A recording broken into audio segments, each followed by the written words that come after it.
Hello student. तो अब हम लोग एक नया टॉपिक देख रहे हैं जो कि क्या है, रिप्रेजेंटेटिव फ्रैक्शन।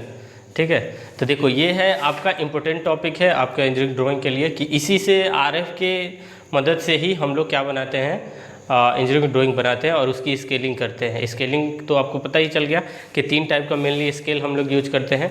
ये क्या था, सेम स्केल, ये जिसको हम लोग फुल स्केल बोल रहे थे, और इनलार्ज और रिड्यूस। ठीक है, तो देख लेते हैं अब ये रिप्रेजेंटेटिव फ्रैक्शन क्या होता है और कैसे। अब देखो कोई भी अगर आप स्केल बना रहे हो तो वहाँ पे ये आरएफ लिखना आपको बहुत ही ज़रूरी है। बिना आरएफ के स्केल आप नहीं बना सकते कहने का मतलब कि जब आप प्लेन स्केल या फिर डायगोनल स्केल बनाओगे तो वहाँ पे आपको आरएफ मेंशन करना पड़ेगा कि आपका ड्राइंग कितना है और आपका एक्चुअल साइज कितना है। क्लियर, तो चलिए देख लेते हैं आरएफ कितना क्या होता है। देखो, the ratio of length of an object on the drawing. ठीक है, लेंथ जो भी आप ड्राइंग शीट के ऊपर बना रहे हो उसका लेंथ, ठीक है, to the actual length of the same unit. ठीक है, और जो इसका एक्चुअल साइज है, ठीक है, एक्चुअल साइज, और ये क्या है, ड्राइंग का size. Clear, drawing size upon actual size, ये इसी को देख लेते हैं। और is known as representative fraction, it is denoted by RF. किससे डिनोट करेंगे हम लोग इसको, आरएफ से डिनोट करते हैं। बिल्कुल क्लियर रहो, ज़्यादा कॉम्प्लिकेटेड नहीं करना है। देखिए, केवल आपको ये चीज़ ध्यान में रखना है, जो length of drawing upon actual drawing. Clear, जो भी ऑब्जेक्ट का ड्राइंग के सीट के ऊपर लेंथ और जो इसका एक्चुअल लेंथ है। ठीक है, तो आरएफ देखिए, length of an object of a drawing upon actual length of object, बस इतना ही याद रखना है। क्लियर, जो आपका ड्राइंग का लेंथ होगा अपॉन उसकी एक्चुअल। देख लेते हैं एक एग्जाम्पल के साथ इसको, क्या लिखा है, इसको ध्यान से पढ़ोगे तो आपको क्लियर हो जाएगा कि हाँ कहना क्या चाह रहे हैं। 1 centimetre long line is drawing represent 5 metre length. बात को समझ में आया कि 1 सेंटीमीटर का लाइन, 1 सेंटीमीटर का लाइन आपको कितना रिप्रेजेंट कर रहा है, 5 मीटर। ठीक है, 5 metre of length of an object. Clear हो गया, तो लेंथ ऑफ द ड्राइंग कितना हुआ, ध्यान से देखो, 1 centimetre long line on a drawing, तो यानी कि ऊपर कितना आ रहा है, यहाँ से मैं इसका आरएफ लिखूँ, ध्यान से देखो, आरएफ लिखूं तो क्या बोलता है, 1 centimetre line on a drawing, यानी कि ड्राइंग के ऊपर जो भी साइज है वो कितने का है, 1 सेंटीमीटर का है। ठीक है, ड्राइंग के ऊपर 1 सेंटीमीटर, तो आपको पता है आरएफ क्या होता है, the object on the drawing. ठीक है, तो ऑन, तो ऊपर कितना आ गया, 1 सेंटीमीटर। ठीक है, अब वो जो 1 सेंटीमीटर का लाइन है वो कितना रिप्रेजेंट कर रहा है, 5 मीटर रिप्रेजेंट कर रहा है। कितना रिप्रेजेंट कर रहा है, 5 मीटर का लेंथ रिप्रेजेंट कर रहा है, 5 मीटर। समझ में आ गया, तो सोचो ये कौन सा स्केलिंग होगा। ध्यान से देखो, हम आपके पास 3 टाइप का स्केल है, कौन कौन सा है, एक तो सेम है, एक सेम है, दूसरा क्या है, रिड्यूस है, और तीसरा क्या है, इनलार्ज है। ठीक, 3 है आपके पास। तो पहला देखो क्या बोल रहा है, 1 सेंटीमीटर का लाइन है, फील करो बात को, 1 सेंटीमीटर का लाइन है और ऑब्जेक्ट का लेंथ कितना है, ऑब्जेक्ट जो की है कितने का है, 5 मीटर का है। तो इसको क्या किया गया, जो 5 मीटर को 1 सेंटीमीटर में लिखा गया है, तो इसको क्या किया गया है, रिड्यूस करके लिखा गया है। जैसे 5 मीटर होगा, यानी कि कोई हाइट दिया गया है 5 मीटर, ठीक है, हाइट होगा या लेंथ होगा, कुछ भी होगा, तो जो 5 मीटर का लेंथ है उसको आपने 1 सेंटीमीटर में लिखा है, तो यानी कि इस लेंथ को आपने रिड्यूस करके इस सीट के ऊपर बनाया है। ठीक है, तो कौन सा स्केलिंग इसमें बात हो रहा है, रेडियूस स्केल की बात हो रही है। जैसे बिल्डिंग का हो सकता है और बहुत बड़े मशीन का कंपोनेंट हो सकता है। क्लियर, तो आइए अब इसको आरएफ को लिखने के देखते हैं किस तरीके से लिखते हैं। ठीक है, आपको पता चल गया है कौन सा बात हो रहा है, रेडियूस की बात हो रही है। चलिए अब इसको हम आरएफ फाइंड आउट करते हैं यहाँ पे। तो देखो 1 सेंटीमीटर, अब देखो ये क्या है, एक फ्रैक्शन है, तो इसको पहले यूनिट आपको क्लियर करना होगा, दोनों साइड बराबर करना होगा, ऊपर और नीचे। देखिए, तो यहाँ आपका 1 सेंटीमीटर है, तो इसको भी आपको सेंटीमीटर में कन्वर्ट करना होगा, तो कितना हो जाएगा, 5 इंटू मीटर को सेंटीमीटर में करोगे तो 100 से क्या करना पड़ेगा, इसको मल्टीप्लाई करना पड़ेगा, तो ये किस में आ गया, सेंटीमीटर में आ गया। अब यूनिट क्या हो गया, कैंसिल आउट हो गया, यहाँ से क्या बचा, 1/500। ठीक है, तो आरएफ की वैल्यू कितनी हो गई, यहाँ से आरएफ अगर लिखना चाहो आरएफ तो कितना हो गया, यहाँ से 1/500। क्लियर हो गया, तो ये हो गया आपका आरएफ की वैल्यू, कितना हो गया, 1/500।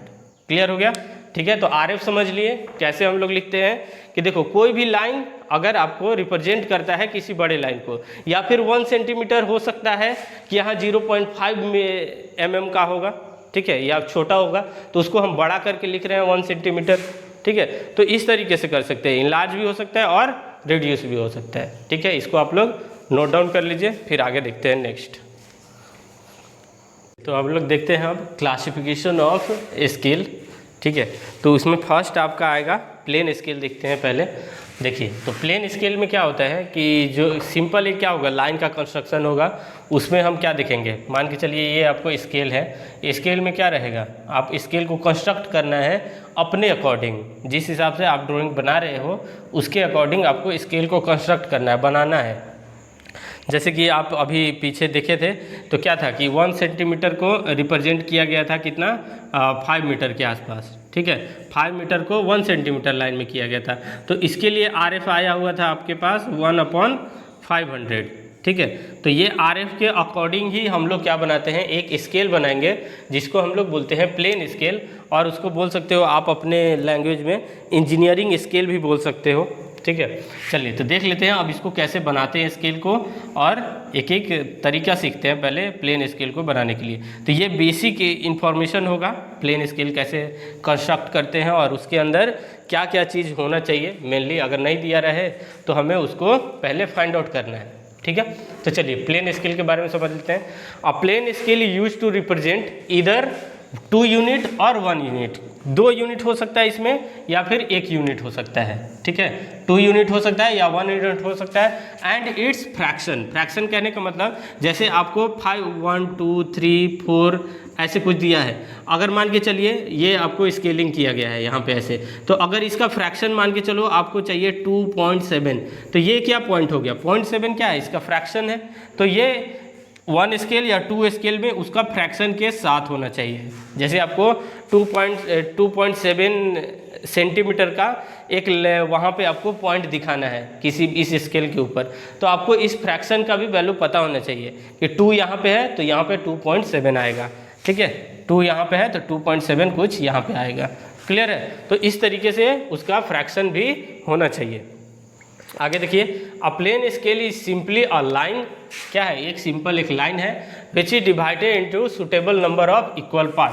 वो क्या होगा कि उसको हम लोग डिवाइड करते हैं suitable number of equal part में, उसको हम लोग डिवाइड कर देते हैं। The first part of the scale is सब डिवाइडेड इनटू स्मॉलर पार्ट। अब देखो इस पॉइंट को समझते हैं, फर्स्ट पार्ट कह रहा है, तो देखिए ये मान के चलो यहाँ से एक लाइन आपने कंस्ट्रक्ट किया, ठीक है। तो ये इसका मान लो इसको 4 भाग में बांटना है, तो 1 2 3 और ये रहा इसका चौथा भाग, 1 2 3 4। तो जो फर्स्ट पार्ट होगा, यही पॉइंट लिखा है, the first part of the scale सब डिवाइडेड इनटू स्मॉलर पार्ट। तो जो यहाँ से फर्स्ट पार्ट है वो तो ये इसको यहाँ से स्टार्ट करेंगे 0 1 2 3, ठीक है। तो ये जो फर्स्ट पार्ट है ये क्या होगा, सब डिवाइडेड इनटू इक्वल पार्ट। ये कहने का मतलब कि यहाँ से क्या होगा, इधर हम फ्रैक्शन की बात करेंगे, ठीक है, फ्रैक्शन की बात करेंगे और इधर एग्जैक्ट वैल्यू लेंगे। तो जो इसका फर्स्ट पार्ट होगा सम डिवाइडेड इनटू इक्वल पार्ट, कहने का मतलब कि अगर ये 1 सेंटीमीटर है, 2 सेंटीमीटर है, 3 सेंटीमीटर है, तो मान के चलो आपको 2.5 सेंटीमीटर दिखाना है, ठीक है, 2.5 सेंटीमीटर। तो यहाँ तक क्या होगा, ये 2 सेंटीमीटर और 0.5 कहाँ होगा, जैसे मान लो ये जी यहाँ से 0, यहाँ से 1 2 3 4 5 ऐसे यहाँ तक 10 आ गया होगा, ठीक है। तो बीच में क्या होगा, इसका 5 होगा। तो कितना आपको दिखाना है, 2.5। तो 2 यहाँ तक हो जाएगा और 0.5 हम किधर दिखाते हैं, इस साइड दिखाते हैं, क्लियर। तो यहाँ से यहाँ तक क्या हो जाएगा आपका 2.5, क्लियर है। तो इस तरीके से हम लोग स्केलिंग बनाते हैं, ठीक है। तो क्या होगा, जो फर्स्ट पार्ट होता है उसमें हम लोग फ्रैक्शन दिखाते हैं, बाकी का क्या होगा, एग्जैक्ट वैल्यू होगा, क्लियर। चलिए यहाँ तक समझ गए। अब आगे देखिए, the following information is necessary for constructing a plane scale. तो देखो कुछ इन्फॉर्मेशन है जो आपको प्लेन स्केल को कंस्ट्रक्ट करने के लिए चाहिए। पहला क्या चाहिए आपको, calculate the RF if not given. अगर RF की वैल्यू अगर नहीं दी गई है तो आपको क्या करना है, उसको फाइंड आउट करना है। तो फाइंड आउट करने के लिए आपको क्या चाहिए, length of drawing upon actual drawing, ठीक है। तो ये आपको अगर दिया रहेगा क्वेश्चन में तो आप वहाँ से RF की वैल्यू फाइंड आउट कर लेंगे। क्लियर। दूसरा पॉइंट क्या चाहिए, calculate the length of the scale. जो आप स्केल यहाँ पूरा बना रहे हो उसकी टोटल लेंथ कितनी होगी, ठीक है। तो उसको हम लोग कैसे निकालते हैं, पहले RF जो आप फाइंड आउट कर लिए हो into maximum length of object, जो ऑब्जेक्ट का लेंथ है मैक्सिमम, उसको हम RF से क्या कर देते हैं, मल्टीप्लाई कर देते हैं। क्लियर। तो यहाँ से आपको क्या फाइंड आउट हो जाएगा, length of the scale. Length of the scale कहने का मतलब ये वाला लेंथ, टोटल लेंथ, ठीक है। और मैक्सिमम लेंथ ऑफ ऑब्जेक्ट, जो आप ऑब्जेक्ट का ड्राइंग आप बनाने वाले हो वो हो गया इसका मैक्सिमम लेंथ। क्लियर। उसको RF से मल्टीप्लाई कर दोगे तो इस स्केल की लेंथ फाइंड आउट हो जाएगा। क्लियर। अगर देखो नोट पॉइंट ये भी इंपॉर्टेंट है, अगर मान के चलो if the length maximum length is not given, अगर ऑब्जेक्ट का मैक्सिमम लेंथ अगर नहीं गिवन है तो इट में अज्यूम कर सकते हो कि उसका कितना है 15 सेंटीमीटर या फिर 16 सेंटीमीटर आप अज्यूम कर सकते हो, अगर आपको मैक्सिमम लेंथ नहीं गिवन है तो। क्लियर है। तो इस पॉइंट को आप लोग नोट डाउन कर लो। तो हम कुछ प्रोसीजर देखेंगे उसके बाद हम स्केल को ड्रॉ करके बताएंगे, ठीक है। इसको नोट डाउन कर लो। चलिए नेक्स्ट हम लोग इसका प्रोसीजर देख लेते हैं, कैसे हम लोग प्लेन स्केल आपको बनाते हैं। यहाँ पे क्या है, द स्केल मस्ट बी, ठीक, मस्ट बी। चलो यहाँ से देखते हैं फर्स्ट प्रोसीजर क्या है आपका। प्रोसीजर नंबर 1 क्या है, find the RF if not given. देखो ये जो प्रोसीजर लिखा गया 8, आपको इसी को फॉलो करना है, तभी आप प्लेन स्केल एकदम एक्यूरेट बना सकते हो, ठीक है। जो भी आप प्लेन स्केल अभी कंस्ट्रक्ट करने वाले हो, इसके बाद मैं कंस्ट्रक्शन दिखाता हूँ, इसी के प्रोसीजर को फॉलो करना है। जैसे कि हम अभी इसके बाद जैसे अभी बनाएंगे तो इसी को एक एक करके आपसे देखते रहना, मैच करते रहना, और हम स्केल को कंस्ट्रक्ट करेंगे इसके बाद, ठीक है। तो चलिए प्रोसीजर नंबर 1 देखते हैं। पहले आपको कोई भी प्रॉब्लम दिया रहे क्या फाइंड आउट करना है, find the RF if not given, ठीक है। पहले आपको रिप्रेजेंटेटिव फ्रैक्शन बनाना है, वही आपको बताएगा कि स्केल आपका किस साइड किस तरीके का है, इनलार्ज है या फिर रेड्यूस है या फिर सेम है। क्लियर। तो ये पहले आपको फाइंड आउट करना है RF की वैल्यू, पहला काम हो गया। दूसरा काम क्या करना है, find the length of the scale. जो आप स्केल बना रहे हो, जैसे यहाँ पे स्केल ऐसे बनाए, तो इसका टोटल लेंथ कितना होना चाहिए।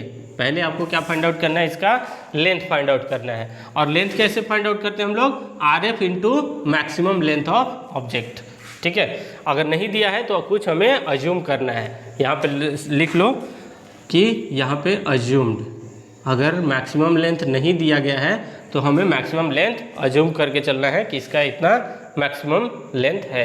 दूसरा पॉइंट भी हो गया। उसके बाद हमें length of the scale find out करना है। उसके बाद divide the calculated length of scale into equal number of part. जैसे कि आपने यहाँ पे फाइंड आउट कर लिए कि ये आपका टोटल लेंथ आ गया मान लो 10 सेंटीमीटर का, ठीक है। तो 10 सेंटीमीटर का आप यहाँ पे लेंथ ऑफ स्केल बना लिए कि टोटल लेंथ कितना होना चाहिए 10 सेंटीमीटर का। अब उसके बाद divide the equal length of the scale in equal part, ठीक है। अब जितना आपको चाहिए, जैसे मैक्सिमम लेंथ आपको पता है 6 सेंटीमीटर का है, 6 सेंटीमीटर या फिर कितने का भी है, तो इसके हिसाब से पहले यहाँ से 10 सेंटीमीटर का लाइन लेंगे, फिर इसको हम उतने ही इक्वल पार्ट में इसको डिवाइड करेंगे जितना आपको चाहिए। जैसे कि आपको क्वेश्चन में मेंशन होगा कि आपको कितने इक्वल नंबर ऑफ पार्ट में चाहिए। जैसे मैक्सिमम लेंथ आपको, जैसे कहने का मतलब ये है कि मैक्सिमम आपको 6 मीटर का चाहिए, ठीक है। मैक्सिमम कितना चाहिए, 6 मीटर का चाहिए। तो 10 सेंटीमीटर के लाइन को आपको 6 इक्वल पार्ट में डिवाइड करना है। क्लियर। जैसे अभी हमने स्टार्ट किया कि 10 सेंटीमीटर यहाँ पे मिला था, हमने 10 सेंटीमीटर का लाइन ले लिया। अब हमें क्या करना है कि 6 मीटर का आपको चाहिए, तो 1 मीटर का एक पार्ट होगा, तो जो 10 सेंटीमीटर है उसको हम 6 इक्वल पार्ट में क्या करेंगे, डिवाइड कर देंगे। क्लियर। वो क्वेश्चन के साथ आपको और क्लियर होगा। बात समझ में आया। फिर 10 सेंटीमीटर लाइन को 6 इक्वल पार्ट में हमें कर देना है। क्लियर। तो 1 सेंटीमीटर का हो जाएगा। थर्ड पॉइंट समझ गए। उसके बाद क्या करना है, the zero line mark should be placed at the end of the first main division. जैसे कहने का मतलब है कि जब आपने इसको 6 इक्वल पार्ट, जैसे दिखा देता हूँ यहाँ पे करके 6, 1 2 3 4 5 6, ठीक है। तो ये देखो यहाँ पे क्या करना है, 0 1 2 3 4 5। तो देखो ये 6 इक्वल पार्ट में हो गया डिवाइड, क्लियर, ये 6 इक्वल पार्ट में डिवाइड हो गया। अब क्या कह रहे हैं, the 0 mark should be placed at the end of the first main division. तो फर्स्ट मेन डिवीजन कौन सा है, ये वाला है, यहाँ पे क्या कर देना है, 0 प्लेस करना है, ठीक। And this first unit further subdivided into smaller equal part, और जो इसका फर्स्ट पार्ट है इसको फिर से आपको स्मॉलर पार्ट में डिवाइड करना है। जैसे मान के चलो इसको 10 पार्ट में डिवाइड करना है, तो यहाँ 5 हो जाएगा, यहाँ 10 हो जाएगा, क्लियर। तो इस तरीके से हमें फिर से फर्दर उसको डिवाइड करना है सब इक्वल पार्ट में, छोटे छोटे पार्ट में, क्लियर। ये पॉइंट 4 समझ गए, वो करके दिखाऊंगा मैं कैसे करते हैं उसको, ठीक। उसके बाद देखो 5th नंबर, उसके बाद numbering is done from the 0 mark, पहले फिर उसकी नंबरिंग कर लेना है 0 से स्टार्ट करके। The unit are number to the right and suitable into the left और सब डिवाइडेड इनटू लेफ्ट। देखो यहाँ से क्या करना है, इधर राइट जाना है आपको, जो क्या रहेगा इक्वल, मतलब बोल सकते हो जो एग्जैक्ट डायमेंशन में होगा, 1 सेंटीमीटर, 2 सेंटीमीटर, 3, 4, 5, ठीक है। और इधर क्या होगा, उसका सब डिवाइडेड होगा। जैसे आपको 5.5 चाहिए तो 5 सेंटीमीटर टोटल हो गया, और इधर से हम क्या ले लेंगे 0.5, तो ये टोटल हो जाएगा 5.5 यहाँ से यहाँ तक, क्लियर है। तो राइट साइड में हम एग्जैक्ट लेते हैं, और जो लेफ्ट साइड में है उसको हम लोग इक्वल पार्ट में डिवाइड कर देते हैं, ठीक है ना, सब डिवाइडेड इनटू लेफ्ट साइड में, क्लियर। अब देखिए 6 नंबर क्या है, RF is the scale must be mention below the scale. जैसे भी आप स्केल ये बना लिए तो यहाँ RF की वैल्यू उसके नीचे लिखना है, ठीक है। RF क्या होगा, कोई भी डिवाइड करके ऐसे लिख सकते हैं, ठीक है, 1/100 या जो भी आपकी वैल्यू आया होगा RF की स्केल के जस्ट नीचे आपको लिखना है। फिर उसके बाद क्या करना है, the width of the scale is taken 1 centimetre approximately. अब देखो विड्थ क्या होता है, आप 1 सेंटीमीटर भी ले सकते हो, या फिर क्या लिख सकते हो 0.5 सेंटीमीटर भी ले सकते हो। विड्थ कहने का मतलब, जैसे आपने ये स्केल ले लिया, ठीक है, तो इसको आपने ऐसे लेना है, विड्थ लेना है, तो ये कितने का 1 सेंटीमीटर हो सकता है, या फिर 0.5 सेंटीमीटर हो सकता है इसका विड्थ, ये जो विड्थ है। और टोटल मान लो कितने का था, 10 सेंटीमीटर का था, तो ये विड्थ ले लोगे। अब इसी में मान के चलो यहाँ से सब डिवाइड हो गया था, अब ये यहाँ पे ऐसे सब डिवाइड करोगे इधर छोटे छोटे, जो 0 से इधर साइड वाले थे, क्लियर। तो इस तरीके से हम लोग पहले उसका विड्थ भी ले लेंगे, ठीक। अब क्या करना है, all the dimension of the scale must be in the same unit. जो भी आप यहाँ पे डायमेंशन लोगे सब, अगर मीटर में है तो मीटर में, सेंटीमीटर है तो सेंटीमीटर, इक्वल यूनिट में होना चाहिए। नहीं है तो उसको कन्वर्ट करके हम उसको इक्वल यूनिट में लेकर आएंगे, क्लियर। तो इसको आप लोग अच्छे से नोट डाउन कर लो, और इसी को फॉलो करते हुए हम अभी स्केल एक कंस्ट्रक्ट कर रहे हैं, ठीक है।